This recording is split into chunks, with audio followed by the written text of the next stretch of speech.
Dream Journal. From the studios of KSQD in Santa Cruz, the Dream Journal is a weekly show where we explore the healing powers of nighttime dreams through conversations with dream experts and with you.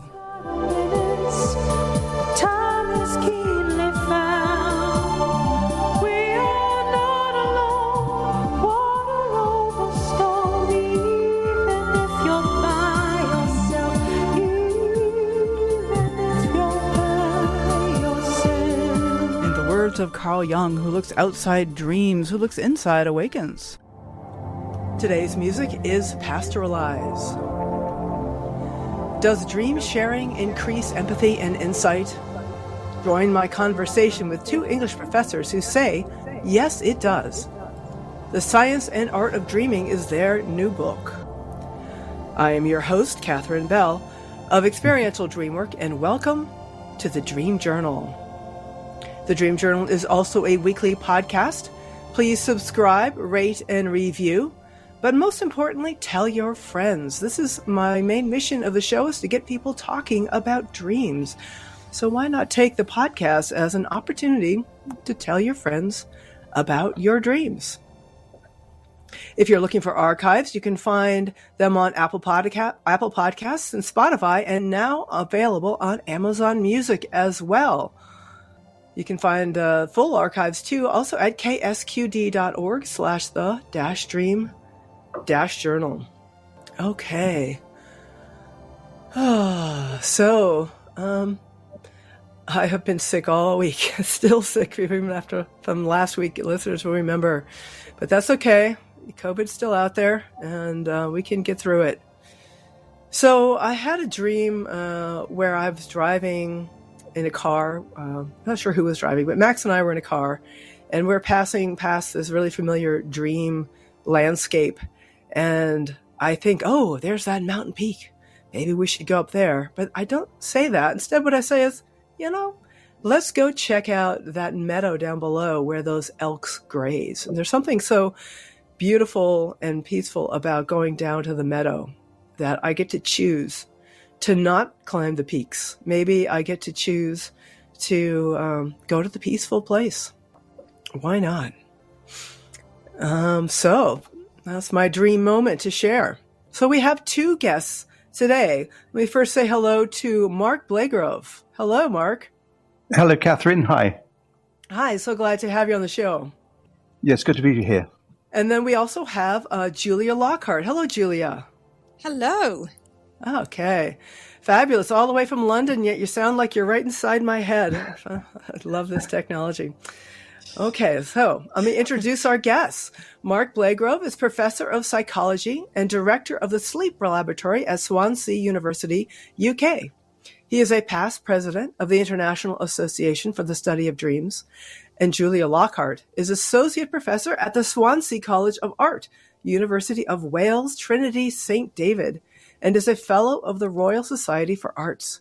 Since 2016, they have undertaken public almond dream discussions, with Julia simultaneously painting each dream as part of their Dreams ID collaboration, which has resulted in their 2023 book, The Science and Art of Dreaming.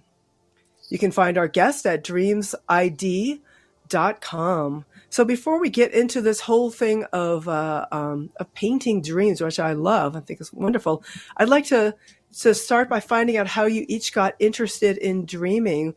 But maybe let's start with Julia. Tell us a little bit about what first got you interested in dreaming. Well, I had very vivid dreams from very young, very visual, highly colourful, very strange, and I would try to tell them to people. And my own amazement at the dreams, I think, possibly gave me a kind of reputation as somebody who was always talking about dreams. And then later on, I would make paintings about my dreams, which was very interesting. But then what did interest me most was I went on to do a written MA after doing a BA and an MA in fine art. I went into looking at language, and my dreams sort of dried up. So I thought that was really interesting. What's the relationship between language learning of language and writing of essays, and possibly how you're more encouraged to dream and to find colours and patterns in your dream when you're making art. So that really drew me in. Oh, that is very interesting association. I'm curious to hear that. I have not heard people say things like that before. Thank you, Julia. So, Mark, what about you? How did you first get interested in dreaming? I read a book called The Innocence of Dreams by a psychoanalyst called Charles Rycroft, which was released, I think, in 1982. And that said that people dream innocently. In other words, they make these dreams that depict their life. So they're not saying anything that's completely meaningless. They are metaphorical depictions of our lives, and they're not trying to hide anything in the Freudian sense. They're depicting our lives. So I got into dreams. I did a PhD on the relationship between dreaming and waking life. Then I did lots of research on sleep and memory in the sleep lab for many, many years, which I still do. And then I was interested in dreaming at the same time as a scientific study. And then I started, because of International Association for the Study of Dreams, getting interested in dream discussions. So I did work on the dream discussions and quantitative work on what benefits people get personally from dream discussions. So I got more and more into the dream discussions, and then when I was going to do them even more publicly, teamed up with Julia to do so. I'm really struck by this concept of the innocence of dreams, and that they are just being their authentic self with us in a way, but so often we can't even understand them. That's such a kind of a contradiction, maybe. Yes, I certainly found in the dream. Oh, sorry. Yes, I certainly found on the dream groups and being a member of dream groups, but also running dream groups, that it very much helps to have other people making suggestions for how the dream is related to the person's waking life. So that sort of overcomes some of the inability to spot what might be there in the dream. So they kind of fall into our blind spots or something. Even though they're telling the truth, there's something we don't recognize about the truth. Yes, so it helps to do it with other people. Julia, what do you have about this? I heard you jumping in. Well, it was just that they are artworks that we're creating in our sleep. And they're very filmic often. And if we can lucidly dream, we can have some control over them. But otherwise, they are being created by us, and usually we're in them. So we're the kind of star in our dream often. And they're built around our experiences. So that makes them very individual, and they carry a lot of our waking life experiences in them. Yes. There are something very artistic about dreaming, not just the visuals, but even the plot line seems often very poetic. Yes. Yeah. So let me find out a little bit about the Ullman method of dream sharing. Maybe Mark, would you like to say a little bit about what that is and how that works in a group, and then how you first thought about including Julia as an artist and how you started to bring art into these groups? Yes, Montague Ullman was a psychoanalyst and psychiatrist, and he invented this method so that lay people can appreciate their own dreams in a group. And it has several stages. It's all written up in his paperback book called Appreciating Dreams. And the person tells the dream in as much detail as possible. And then that's the main first stage, and that's kept very separate from a later stage in which people talk about their waking life and what's been on their mind, whether it's related to the dream or not. And then what happens is the group tries to tie together what the person has said about their waking life from what they said about their dream. And the very important thing about the process is the stages, and there are other stages to it as well, are kept very separate, so that as much information about the dream is collected. So, for example, if you recall a dream in the night, the idea is don't go starting to analyze it. Get the dream in as much detail as possible, and then later on talk about your life in as much detail as possible. irrespective of the dream, and then try and match them together. And so his book is very, very readable on that. So I was doing public discussions on that. And then, as you know, I said to Julia that I was going to do some public discussions for a science festival. And that's when Julia had an idea about what she could do with it. Yeah, Julia, maybe jump in and say a little bit about how that idea came to you and what you were thinking about that. Well, sometimes these things come out of a little bit of grumpiness, and I am often a bit grumpy that science is given more support to engage with the public than the arts are given, particularly in the UK. So I was a bit grumpy about, another thing you've been asked to do. So I then suggested, well, okay, let's try and bring together the idea of dreaming and public engagement. And what about I make a live drawing of what's happening? And initially there were live drawings, and then I mean, there's a lot of examples of, for example, block poetry or this kind of work where you work on top of other people's texts. The main artist that I was aware of was a British artist called Tom Phillips, who sadly died, I think, at the end of last year or at the beginning of this year. So it's very, very recent. And he created a book called The Humulent, A Humulent. And the humulent was a combination of two other words that he put together after finding a book and creating a character who he tells sort of stories about throughout the book by locating the character in the book. So I was aware of this in the history of art and how artists paint on top of books, they paint on top of words. And I saw an opportunity to use Freud's book, The Interpretation of Dreams, as a palimpsest, as a surface onto which I could create and return the dream to a visual form. But what happened initially was we did this in 20 minutes, so they were very sketchy, but we were both amazed by certain coincidences that were happening as I chose the pages, which were done very quickly, as you can imagine, in 20 minutes. I was tearing them out based on the structures and the shape of the paragraphs. And for example, at the bottom of the page, there might be some italic notes at the bottom and things like that. And I was using those elements to create an image.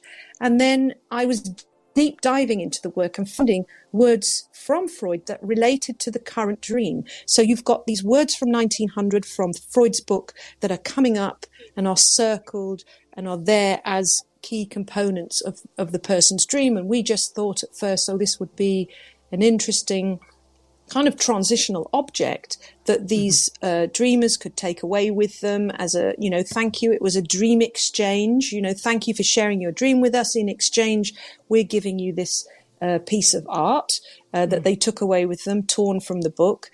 And we gradually realized that, there was something really important here. And we were observing our own reactions to it.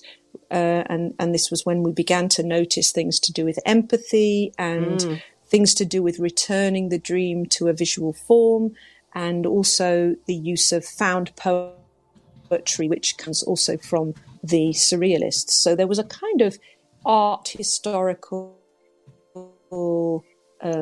trajectory going on in the work as well. Oh, that's really interesting. I mean, I whenever I can, I've gone through various phases of painting my own dreams, and I find it's always very helpful. And it's also helpful when other people share with me their ideas about dreams. But so you're taking someone's dream and creating art around it, and providing them that kind of insight. And do you also take some of the ideas that other people in the room are bringing out about the dream, or do you stay really strictly with the dream? No, it's completely about the discussion. So the dream is told. We have manipulated or changed the Ullman technique a little bit. So the dreamer tells the dream 3 times. With Ullman, I think it's just once in a lot of detail, but we ask for the dreamer to repeat it 3 times. So there's this immediate slow down of how you're telling this dream, and and hearing yourself in a way telling the dream. And so the whole process lasts about 90 minutes. And within that time, in the tradition of an artistic happening, I will create the work. And at the end of it, I do not go back to the work. So there's a kind of a framing of the work within a particular time, chosen time slot. And as the discussion develops around the Ullman technique, so there are 5 stages and they kind of wind. For me, being very visual, I see them like a kind of a spiral where you're winding around the dream, and eventually you get to the real nub of the dream. And at that point, I'm pulling in all of the discussion that's happening around me. And I go, as much as the surrealists used to do this, into a kind of a sort of poetic trance almost. I'm kind of lost in the visual side of it. I'm doing lots of things. I'm working with the language of Freud. I'm working with the discussion that's going on. I'm also creating an image. I'm working with the structures within the paragraphs. There's a lot going on in my head, and I don't speak because that just overloads me. Right. Wow. So you really get to contribute incredibly from the unconscious, the way that artists do so often. Yeah. When you're drawing, you're drawing on your skills and abilities, which have taken, of course, yes, many years to develop. But you're kind of reaching a point where you're in a level of flow. You're in a flow state, I should say. Probably that's more better as an illustration than the idea of a trance, because I'm not completely out of it, but I am in a flow state where it's just flowing, and that goes after the 90 minutes, and then I present the artwork. And Mark and I, did sort of have discussions about language quite a lot at the beginning, because interpretation within psychology has a very specific meaning. And I like to say, well, the piece of work that I create at the end is my interpretation of all of these elements coming together. This is my interpretation. But it's very interesting that different disciplines own language or words, and keywords in particular, in very specific ways. And there is a kind of gatekeeping when you work in a collaborative project like we do, that we've had to take on board each other's understandings of our disciplines. Right.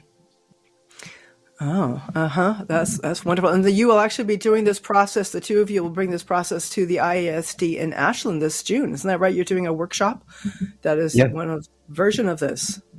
Yes, that's right. We've done it at several IASD conferences, and they've gone down so well, because it's a multi-sensory experience for everybody who's there. Not only are they engaging with the dreamer, talking about the dream, listening, they're also seeing Julia's artwork, which is projected onto a massive screen behind the dreamer. And so it's very multi-sensory. And so they see this painting develop. And then at the end, the dreamer turns around and sees it, and the dreamer is shown the actual artwork on the pieces of paper, which incidentally, the publisher of Freud's interpretation of dreams allows Julia to tear out pages to make the artworks. And then we scan that and then make an enlarged print. And that later on is presented to the dreamer as an artwork. But yes, we're doing it at IASD, and it always goes down very, very well there. Wonderful. I'll be able to drop in on you this time around. So tell me about empathy, Mark. Certainly I know that the groups that I'm a part of, we develop a lot of very deep relationships, just this real sense of connection. And yet you have, you're a scientist, and the sleep lab and everything. So what kind of evidence do you have that dream sharing builds empathy? Say a little more about that. Yes. Well, first of all, this was a bit of a surprise to us, because we saw it what we were doing, Julia and I were doing more as a public service in a way. We would give an artwork to this person, we would give a discussion to them, and they would explore their dream and get insights from it. But we slowly started realizing that these discussions were having effects on us, and particularly with some people who we wouldn't normally have met in waking in real life. Possibly with experiences that we wouldn't have had. And we were really feeling for them. And our book gives examples of those, of dreams that were unbelievably poignant. And so when we realized, we're starting to feel some empathy towards these people, I looked in the literature and there was nothing on dream sharing and empathy. There were studies on dream sharing in relationships and why people share dreams and possibly they become closer, but there was no actual study on dream sharing and empathy. Mm-hmm. So I got hold of an empathy scale, which measures how much a person feels empathy-wise towards another person. And we got pairs of people. I think we got about 15 pairs in the first study of people, and they filled that out for each other, about each other. So how much empathy does one person feel towards the other person? You know, how much do they appreciate their life circumstances? How much do they understand their emotions? How much do they feel for them and understand what they're going through in their life? So they filled that out. That gives us a baseline. And they then shared a dream with each other. Only one of them would tell a dream. So they would tell one dream. They would possibly tell up to 4 dreams across a period of a few weeks. Mm-hmm. And then after each time when they shared a dream, they would each complete that questionnaire again. And what we found was that the dream sharer did not have a change in their empathy towards the other person, because, you know, the dream sharer isn't really learning much more about the other person. And the discussion is all about the dream sharer's dream and life. But the person who was having the discussion with them had a significantly increased level of empathy towards the dream sharer. And so this was the first time this was ever studied in an experiment. We also found that there's a trait for empathy, you know, your level of empathy in general. So it has questions on it like, you know, if somebody is humiliated in front of you, do you feel sorry for them? And obviously an empathic person would say, yes, I do. So it was that type of question on the empathy questionnaire. If you see someone crying, do you attempt to make them feel better? And what we found was that people who are higher on trait empathy are also higher on sharing dreams. So we put all that into a big paper in a journal called Frontiers in Psychology, which is a very major science journal. And it's got enormous publicity and citations of it. But it was the first time that it was shown that dream sharing can increase empathy towards the person sharing the dream. Huh. Well, that's something that certainly we could use a lot more of in our society. Yes. Yes. But there's also an interesting little piece there about the people who already are high in empathy are ones who are attracted to dream work. Yes, that's right. They may want to listen to other people's dreams, or they may tell their own dreams. And indeed, they even had a higher appreciation of dreams as well. There's a personality scale called positive attitude to dreaming. You know, it's whether or not you think dreams might be important versus you think dreams are just nonsense and should be ignored, and the people who share them should be ignored as well. So we were finding there that people with a higher level of empathy and connectedness with other people were higher on at their positive attitude to dreaming, as well as the frequency with which they shared and listened to other people's dreams. Well, I'm getting a little flash of one of the reasons why I enjoy this IASD conferences so much, because people there, if they're attracted to dream work, are probably already high in empathy. So we just have a lot in common, I guess. Yes, that's true. And the other thing about the ISD conferences is, of course, that it's completely multidisciplinary. So there are the scientists, there are the therapists, there are people who are just interested in dreams for personal reasons, anthropologists, everything. So if artists, it hadn't been for artists, clinicians, therapists, if it hadn't been for going to those conferences, then the collaboration between Julia and me wouldn't even started, because there wouldn't have even been that level of knowing that such collaboration is possible. Okay, thank you. So this is Mark Blagrove and Julia Lockheart. My name is Catherine Bell, and you are listening to The Dream Journal. We are broadcast live from the KSQD studios in Santa Cruz and co-broadcast live in San Jose at KCXU, and of course on the podcast everywhere starting on Monday. And we will be right back. I have some topics to talk about, including Freud's famous patient Dora, and we're going to get into a little bit about the theories and function of dreams. Be right back.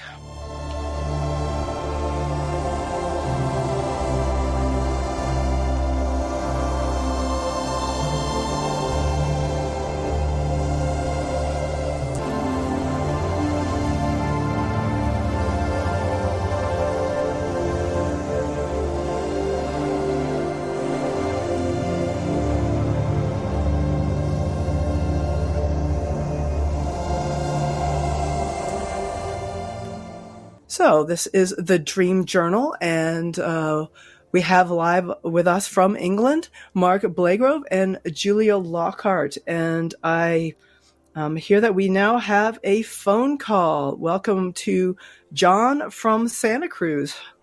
Hello, John. Hello. Hey. I have a question about the physical component of my dreams. Multiple times a month, I can be in a dream, and like I've fallen back into a rose bush, and I actually feel the thorns pierce my skin. And then also taking that a little bit different route, if I'm with somebody, I can touch their skin, and I can feel the warmth and the suppleness of the skin. What is that all about? What do you think? Mark, what do you have to say about that? Any ideas? Yes, that's very interesting, John. That's actually quite fortunate that you're able to do that, because most dreams are simply visual and hearing. There may be a little bit of, pressure on the feet, possibly if you're walking around, but most of them are visual and hearing. Smell is very, very rare, and so is touch is very, very rare. But we can do both of them. They're just rare, and you are in a way a fortunate person to be able to have that as a component of the dream as well. It's really fortunate to be able to do that. It's fun. Yes. I wonder if in waking life, if you're a little bit more sensate in that way than other people are. Have you noticed that by any chance, John? Maybe so. Maybe so. Okay. And then there's one thing, relative to the physical that I can perceive. Like I said, if I've fallen back into like a rose bush and I felt the thorns, but if I get in a physical altercation in my dream, like a fight, I never feel a blow to my body. It's just those subtle things on the skin sensation and that. So it's good to be a human and be able to experience that. Yes, that's right. There's a thing for people who are called highly sensitive persons, which is a personality trait, and one of the things in there is a feeling of either discomfort or interest on textures. That they're much more concerned for the textures of things. So possibly you've got that in your dreams because of a higher level of sensitivity to stimuli, but also the imagined stimuli you have when you're asleep in dreaming.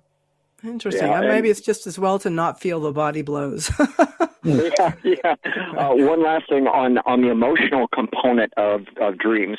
I was in graduate school, and I had to study all the time.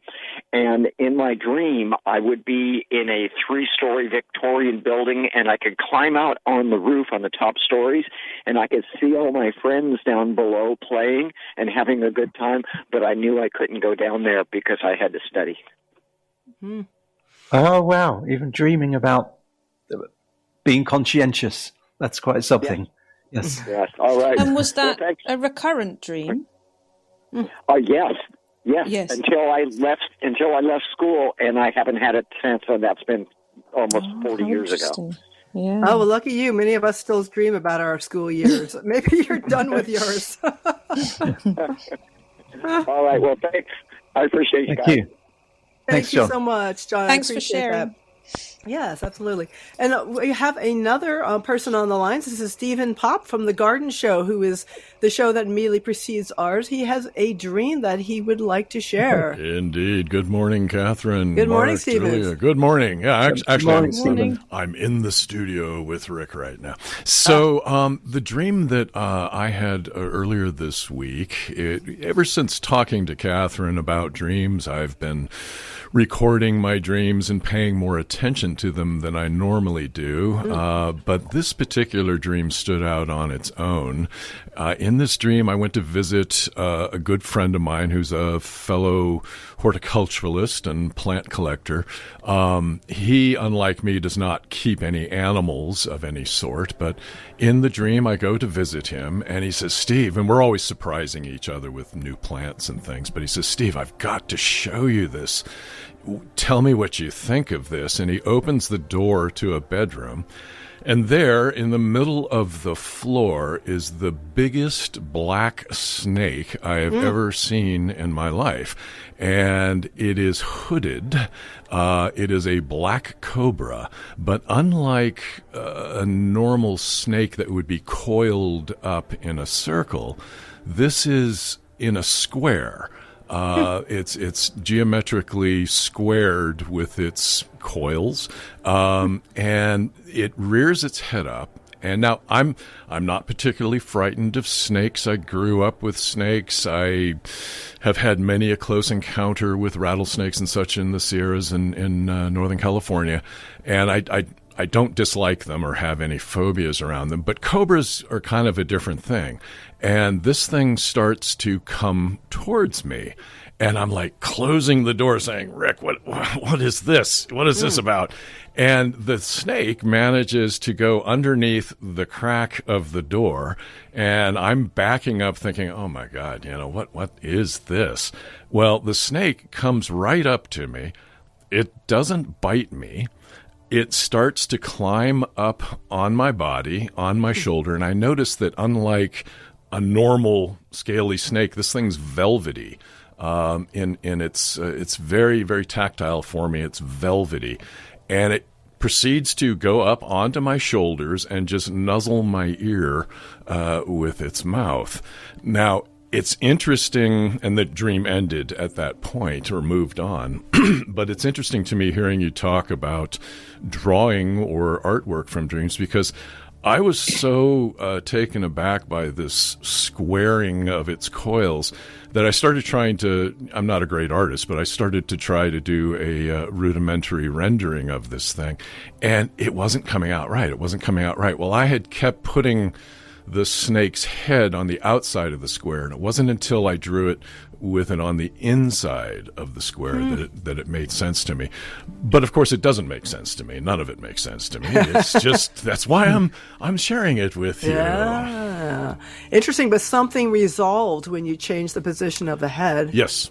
Yeah. I wonder, Julie, do you have anything to say about this? Like when you're working with artists, drawing dreams? Yeah. Yeah, I just thought how much like an unorganic object this is. So you've got the idea of plants, you've got a friend who's a horticulturalist, and yet this object that you're looking at, this strange snake, is coiled almost like something digital. It has a kind of digital sense to me, and the blackness of it is almost like the empty screen of an iPhone or of a one of those phones, which is kind of very square as well, or a computer screen, that blackness. But then when it changes to velvety, and then you can feel this velvety, there's a move towards it being, it's nuzzling you, it's climbing onto you, and it's nuzzling you. And it's far more of an organic object. I mean, the velvet, there's a lot of leaves that have that kind of velvety sense to touch, aren't there? Yes. I can think of some here in England that are called rabbit's ears. Oh, sure. And you touch them and they're kind of a minty green colour, and you touch them and they are like velvet.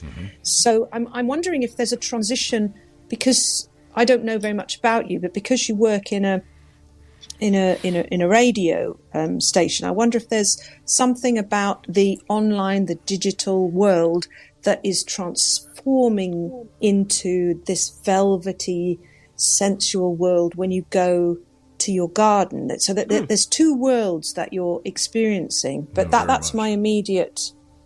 I don't know if any of that means anything to you, or. Well, it's interesting in that I've probably always been a technophobe for most of my life. I've overcome that in recent years, and things like phones and computers are just tools to be used any more than a hoe or a spade or something. But it definitely had a very non-organic shape to it to begin with. But then I'm used to snakes being very not velvety or tomentose or having any kind of fur, and this was very smooth, very soft, and the minute it touched my body and started to climb me, I was sort of just giving in and saying, well, if it hasn't bit and killed me now, it's not going to. And I was completely relaxed at that point. And like I said, I've handled snakes, and and I have a lot of respect for the poisonous ones. I mean, the ones that bite you are the ones that you try to pick up. But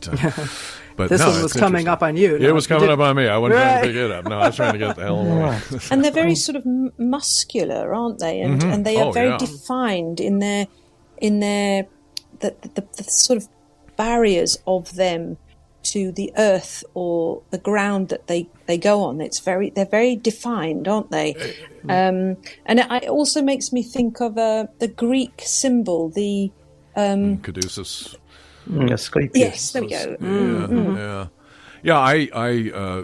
The after image in my mind when I was thinking about the dream was of the Naga spirits of the land. I am a Buddhist, but I don't know how much that plays into it. But yeah, it definitely had weight. It wasn't just like a plush toy. Yeah. What an interesting dream. It is. It's a fabulous dream.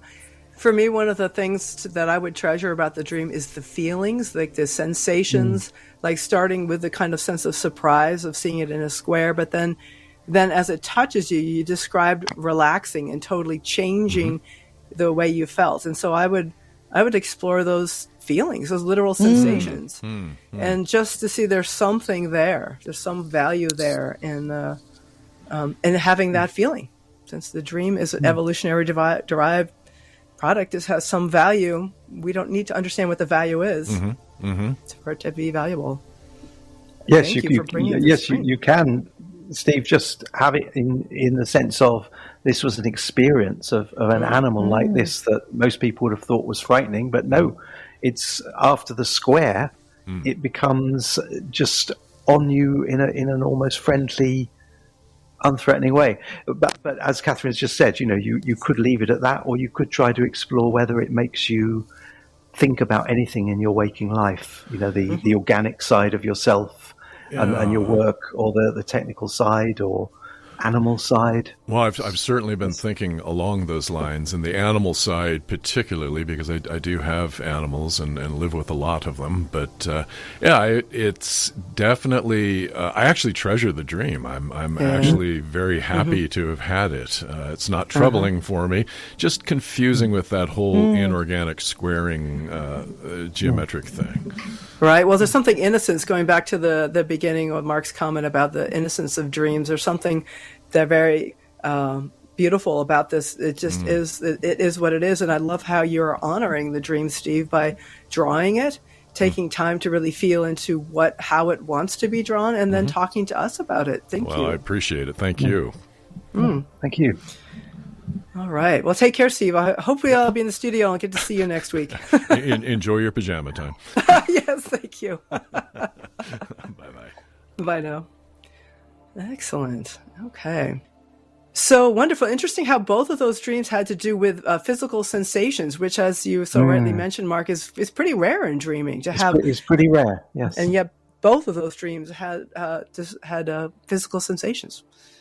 Yes, that really does make the dream a sort of an environment to be like that. It's not just a hallucination; it's an environment that you're in, and you can actually feel it. That's a very important part of dreaming, and how dreams are seen from an artistic point of view, but also from a scientific point of view as an environment you're really you're really within. I like to think of that way of thinking about the environment, that the dream just puts us in a particular environment, and there's something beneficial about that environment. Otherwise, why bother? Yes. And we don't know why. So we probably have time for about one more topic. We have a couple different ones on the table, and I wonder, do you two have a priority topic? There'll be time at the end for contact information and announcements about the book and things like that. So we have, what are you most interested in bringing up at this point? That's very difficult because there's three big Yes, I know. there's three big things in the book about the link with surrealism and surrealist films. Okay. And then there's a whole thing about human self-domestication, which is the idea that humans have domesticated each other like we've done with cats, dogs, and horses. Absolutely. And so the calmer humans are sort of preferred for mating with a lot of the time, and humans have become domesticated, and maybe dream sharing has been a part of that. But in our book, Science and Art of Dreams, we've also got a whole chapter on Freud's famous patient Dora, who the Dora case, because she was so young and being sexually harassed by somebody, is usually taken as a criticism of Freud, but it's he recorded her dreams, and her dreams are beautiful depictions of her troubled life. And Julia then made 2 paintings of them. So whichever of those Catherine or Julia wants, we're happy with. Well, I have to say that I think you were about to. All 3 of those are about to be trumped because we have another caller. Right. Great. You never know what's going to happen. So on these shows, I love it. So we have Ray from Santa Cruz on line 1, and I want to say hello to Ray. Hello, Catherine, and all your fine, fabulous guests. I didn't want to get in the middle of the conversation. I just had another dream that, has to do with the animal realm, and I was attending almost like a maypole ritual or something, or a number of people out at some kind of a celebration. I got like this feeling of being at Stonehenge or something. I didn't really see that. And there's this like giant grizzly bear who's part of the mix, which just reminded me of something, a couple of bear dances I went to way back in the day, but this was not one of them either. Maybe it had some kind of previous correlation in my mind going back there. But anyway, what happened in the dream was there was this big bear, and he wasn't like being part of the celebration like they would have been at a bear dance. This one was just like kind of standing there looking at everybody.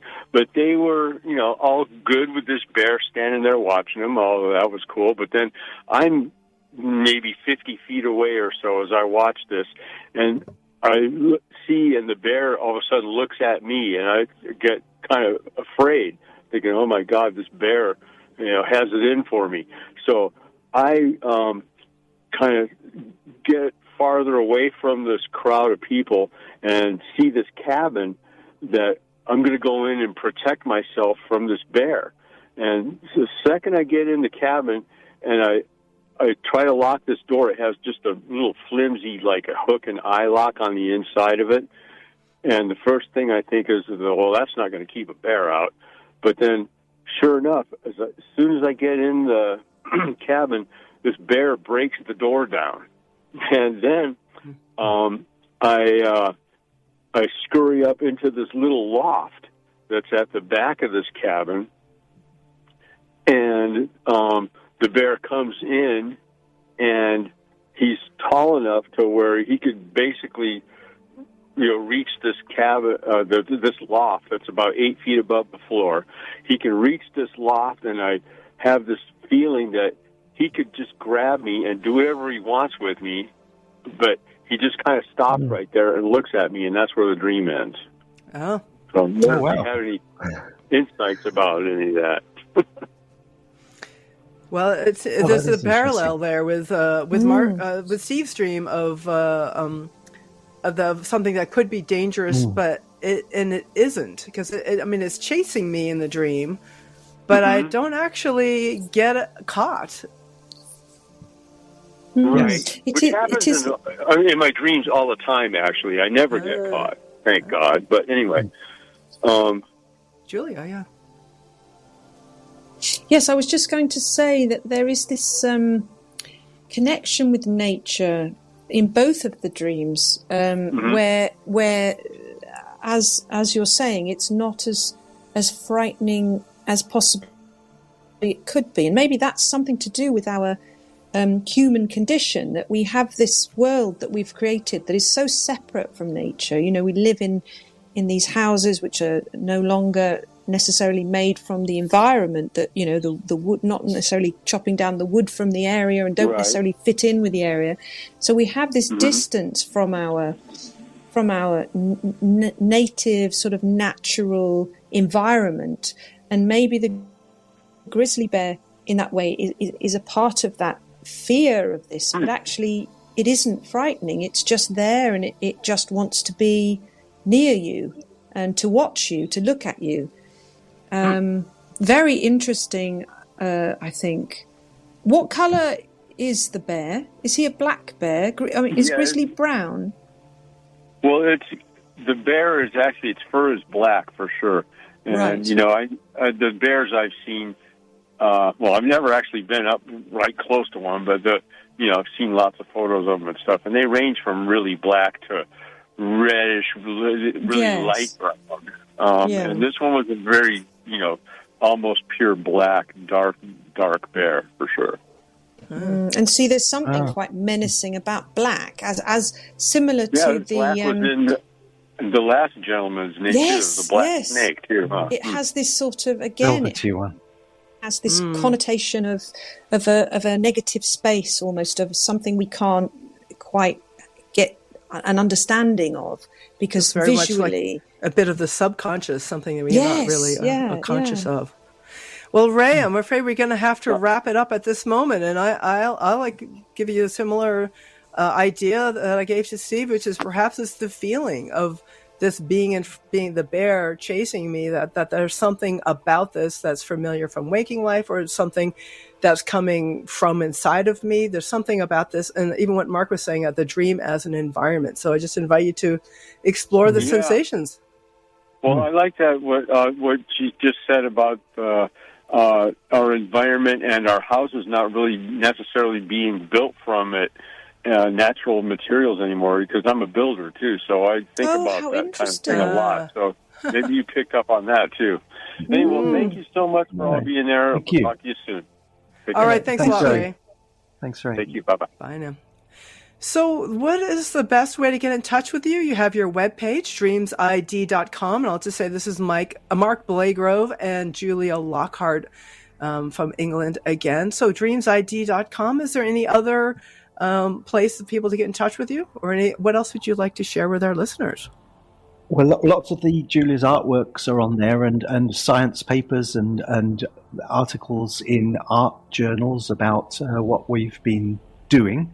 If people wanted to order the book, they could ask the kind folks at Bookshop Santa Cruz to order the Science and Art of Dreaming, and it's been riding high on Amazon. Although we prefer people to go to Bookshop Santa Cruz for buying it if they could. So, but we are on dreamsid.com, and we're on Twitter, dreamsid, and we're on Instagram, dreamsid_artworks. Okay, thank you so much. It's so good to have you guys on the show. I will see you in Ashland in June. Yes, look forward to it, Catherine. Thank you very much for inviting us. Yeah. Yep, and thank you, KSQD. All right, thanks. Okay, and thank you, listeners. So glad that you tuned in. The Dream Journal is produced at the studios of KSQD in Santa Cruz, California.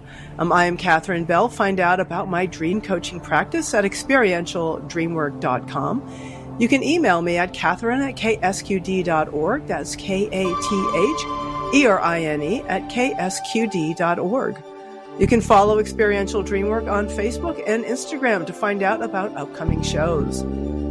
I'd like to thank Rick Kleffel, engineer and music creator. You can find the ambient music at pandemiad.com. I'd like to thank Tony Rissimano for the phones, Eva Milady for audio editing. Intro music is Water Over Stones. This outro music is called Everything, both by Mood Science. Tomorrow morning when you wake up, take a minute to write down your dream and bring it to the next Dream Journal. Husbands and wives.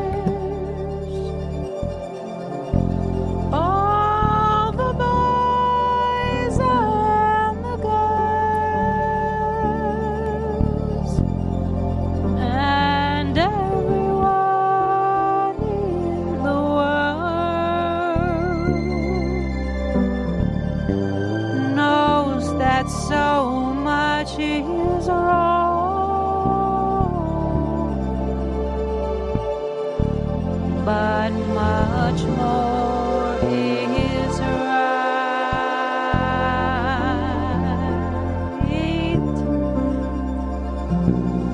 We see in the